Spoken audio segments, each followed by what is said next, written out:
ตัวเสียบไปก่อนโทรศัพท์อันนี้ซองล่างนะมาสิหินก็เว้ย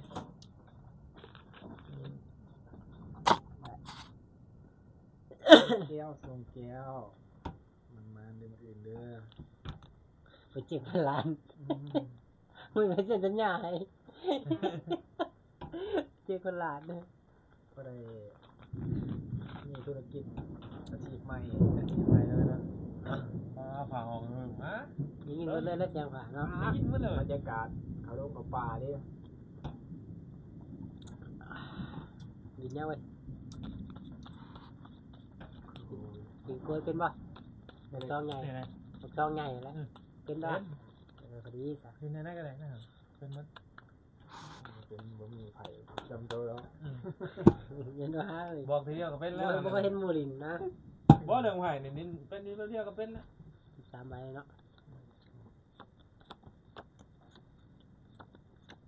มาปีไอ้รักปรินเขาอย่างก็จะหัก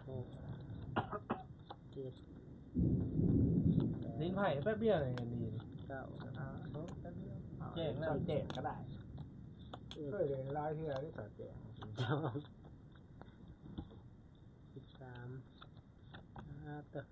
บ่มันก็ไข่เขียนนิดนึงได้ลิ้นไผ่ได้ตัดสีว่าเรือบ่ได้ตัดสีช่องใหญ่อะไรผมมาตัดสีบ่ตามสีลิ้นสีคือเฮาเรียนอยู่บ้านนั่นมักซองนี่มักซองหาหมาเอานะต่างเลยเนาะสีมากันมักซองได้ให้บ่แพ้1เขาเนาะแพ้1เขาจะว่าบัดนั้นบัดที่1เพิ่นจังหลอกตัดสินบัดนั้นก่อนเฮาสิ1เฮาเล่นบ่เลยจะเริ่มตัวนี้ไปเลยให้บ่แพ้1เขาเริ่มตัวนี้บาทเดียวเลยบ่ก็เฮาว่าแบบบัดไก่ที่1จังนั้นน่ะว้าว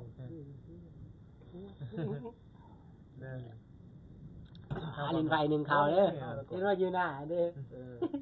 ลิ้นไผ่1เขาเฮ็ดมียังเฮ็ดยานะลิ้นไผ่ก่อน